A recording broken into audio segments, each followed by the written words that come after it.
بسم اللہ الرحمن الرحیم۔ لوگ بیٹیوں کی پیدائش سے نہیں بلکہ ان کے نصیب اور قسمت سے ڈرتے ہیں۔ کسی بھی بیٹی کی ذرا سی لرزش اسے اندھے کنویں میں دھکیل دیتی ہے۔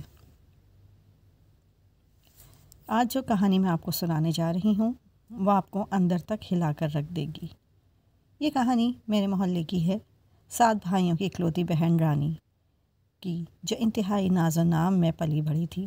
ویسے تو اس کی ماں ایک سمجھدار خاتون تھیں، لیکن ان میں ایک خامی تھی کہ وہ اپنی بیٹی کو آس پڑوس میں جانے سے منع نہیں کرتی تھیں۔ وہ اپنی بیٹی کو بہت پیار اور محبت سے رکھتی تھیں۔ رانی فطرتاً خاموش طبع اور شریف لڑکی تھی۔ جن دنوں یہ واقعہ پیش آیا، رانی 8ویں کلاس کی طالبہ تھی اور اس وقت اس کی عمر تقریباً 13 برس تھی۔ ان کے پڑوس میں ایک میاں بیوی رہتے تھے اور ان کے 5 بچے تھے، 3 بیٹیاں اور 2 بیٹے۔ ان کے گھر رانی کا بہت آنا جانا تھا۔ ان کے گھر کے سربراہ کا نام جبار تھا، جسے سب جبار چاچا کہتے تھے، اور رانی کا رشتہ دار نہ تھا، صرف محلے دار تھا۔ جب جبار چاچا چھوٹا تھا تو اس کی 2 خوبصورت بہنوں کو رانی کے تایا نے اپنی باتوں کے جال میں پھنسا کر بے آبرو کیا تھا۔ اب تو ان کی شادیاں ہو چکی تھیں اور ان کے بچے بھی کافی بڑے تھے۔ چاچا کے ذہن سے یہ بات نہیں نکلی تھی کہ رانی کے تایا نے میری بہنوں کی عزت کو پامال کیا تھا، مگر ان باتوں کو کافی عرصہ گزر گیا تھا۔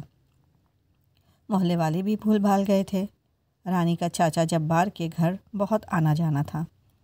اس کی لاپرواہ ماں بھی اسے نہیں روکتی تھی کہ اکلوتی بیٹی ہے، گھر میں کوئی بہن نہیں ہے، اسی لیے چاچا کے بچوں سے کھیلتی ہوگی۔ چاچا کی بیوی کو اپنی نندوں کی سابقہ زندگی کے بارے میں کچھ پتہ نہ تھا۔ وہ رانی کے ساتھ بہت اچھے طریقے سے پیش آتی تھی، لیکن چاچا جبار کے دل میں کیا ہے کسی کو پتہ نہ تھا۔ اس نے آہستہ آہستہ رانی کو اپنی جھوٹی محبت کے جال میں پھنسا لیا، جس کی کسی کو بھی کانو کان خبر نہ ہو سکی۔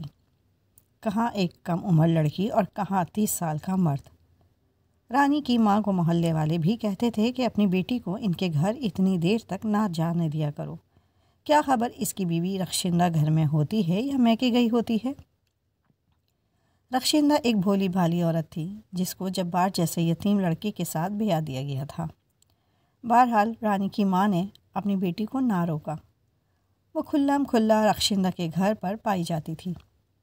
ایک دن ہم سب اسکول سے گھر واپس آئے تو دیکھا کہ رانی کی والدہ پریشان سب لڑکیوں سے پوچھتی پھر رہی تھیں کہ میری بیٹی ابھی تک اسکول سے نہیں آئی، اللہ خیر کرے۔ ہم سب بھی پریشان ہو گئے کہ صبح تو وہ ہمارے ساتھ تھی، مگر چھٹی کے وقت ساتھ نہیں آئی۔ کچھ دیر بعد پورے محلے میں چہمہ گوئیاں شروع ہو گئیں کہ رانی اسکول سے گھر واپس نہیں آئی۔ سب جگہ تلاش شروع ہو گئی۔ اسکول سے پتہ کیا تو معلوم ہوا وہ صبح گیٹ تک ساتھ آئی تھی۔ پھر چپڑاسی سے کہا کہ میں یہ سامان اپنے کزن کو دینا بھول گئی، ابھی آتی ہوں، لیکن وہ واپس نہیں آئی۔ اسے صاف ظاہر تھا کہ وہ جس کے ساتھ بھی گئی ہے اپنی مرضی سے گئی ہے۔ محلے والوں نے رانی کی ماں سے کہا کہ بی بی چاچا جبار کے گھر بھی پوچھ لو، شاید اس کی بیوی کو خبر ہو، لیکن وہاں تو تالا تھا۔ پھر تھانے میں رپورٹ درج کروائی گئی۔ سب کا شک چاچا کی طرف گیا کہ وہ اس کی بیٹی کے آگے پیچھے پھرتا تھا۔ ضرور دال میں کچھ کالا ہے۔ پولیس نے اس کے دوستوں کو پکڑ لیا۔ ان سے پوچھ گچھ کی گئی تو پتہ چلا کہ جبار رانی کو لے کر لاہور چلا گیا ہے، جدھر اس کی بہن کا گھر تھا۔ پولیس رانی کے بھائیوں کے ساتھ لاہور جبار کی بہن کے گھر پہنچی تو دیکھا رانی دلہن بنی بیٹھی تھی اور نکاح خواہ بھی آ چکا تھا۔ پولیس نے رانی کو بازیاب کروایا اور چاچا کو تھانے پکڑ کر لے آئے۔ اس نے اقرار کیا کہ میں نے ہی رانی کو اپنے جال میں پھنسایا تھا تاکہ اپنی بہنوں کی عزت کا بدلہ لے سکوں، تاکہ میرے دل کی آگ ٹھنڈی ہو۔ رانی کو گھر واپس لے آئے۔ ہمارے محلے میں جو بچیاں ایسا کام کرتی ہیں تو پورا خاندان بدنام ہو جاتا ہے۔ جب خاندان بدنام ہو، غیرت کے نام پر قتل کرنا فخر کی بات سمجھی جاتی تھی۔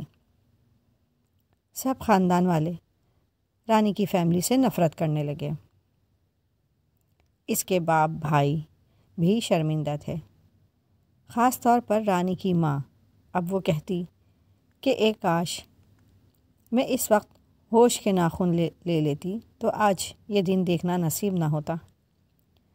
رانی خود حیران تھی کہ وہ اس کے جال میں کیسے پھنسی۔ ادھر چاچا پر کیس چلا اور اسے اغوا کے جرم میں جیل ہو گئی۔ اس کی بیوی اپنے بچے لے کر میکے جا بیٹھی اور کچھ عرصے بعد شوہر کی بے وفائی کا غم سینے سے لگا کر فوت ہو گئی۔ چاچا کی بچیاں اپنی پھپھیوں کے گھر ایک ایک کر کے رہنے لگیں۔ ماں باپ کی شفقت سے محروم بیٹیاں پھپھیوں نے آپس میں بانٹ لیں کہ ہم ان کی پرورش کریں گے۔ کیونکہ بچیوں کا ننیال قریب تھا، وہ ان کا بوجھ نہ اٹھا سکتے تھے۔ ادھر رانی کے بھائی بہن کو گھر میں برداشت نہیں کرتے تھے۔ پورے خاندان میں کوئی بھی ایسا نہ تھا جو رانی کو اپناتا۔ آخر کار اس کی خالہ جو ملتان میں رہتی تھیں، اس نے قریبی گاؤں میں ہی کوئی اچھا سا لڑکا دیکھ کر رانی کا نکاح کروا دیا۔ وہاں اس کے بارے میں کوئی نہیں جانتا تھا۔ رانی 4 بچوں کی ماں بن گئی۔ اس کا شوہر جب رانی کے میکے آتا تو کوئی نہ کوئی بھائی اس کے شوہر کے ساتھ ساتھ رہتا تھا کہ علاقے کے لوگ کبھی رانی کا ماضی نہ بتا دیں، لیکن کسی بدخواہ نے اس کے شوہر کو اکیلا پا کر رانی کا ماضی بتا ہی دیا، جسے سن کر وہ بہت دل گرفتہ ہوا اور رانی کے ساتھ خوب جھگڑا کیا۔ روز اسے ڈنڈوں سے مارتا، اسے ذلیل کرتا اور وہ بیچاری ظلم سہتی رہتی۔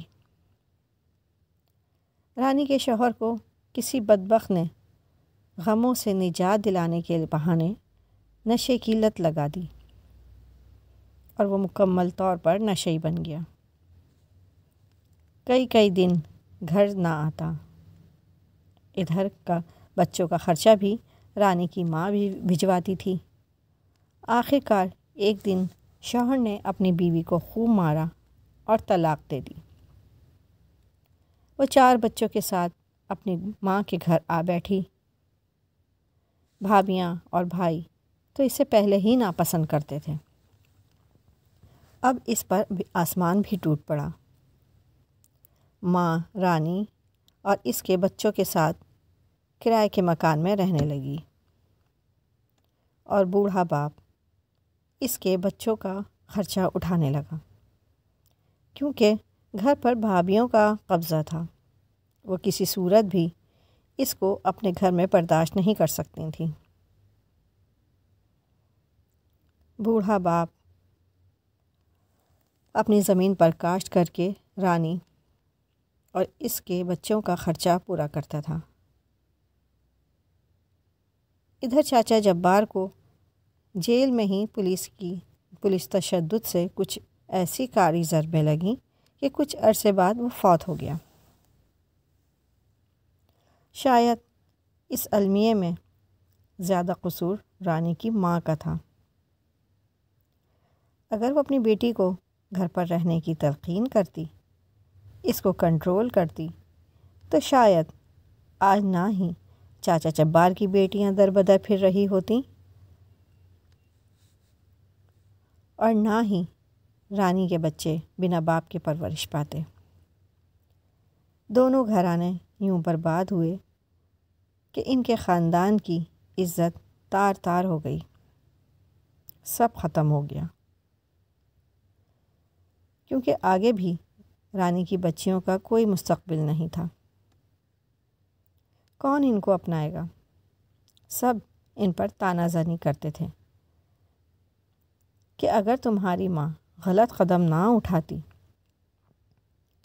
تو آج تم کسی اچھے گھر میں پرورش پا رہے ہوتے، عزت کی زندگی گزار رہے ہوتے۔ اور اب تو رانی کو بھی اپنی کم عقلی پہ رونا آتا تھا۔ والدین کو چاہیے کہ اپنے بچوں کا خاص خیال رکھیں، ان کے چال چلن پر مکمل نظر رکھیں۔ اور انہیں زیادہ ڈھیل نہ دیں۔ ایک ماں کی لاپرواہی نے 2 گھرانوں کی آنے والی نسلیں تباہ کر دیں۔ اگر آپ کو میری یہ کہانی پسند آئی ہو تو میرے چینل کو لائک اور سبسکرائب ضرور کر دیجیے گا۔ شکریہ۔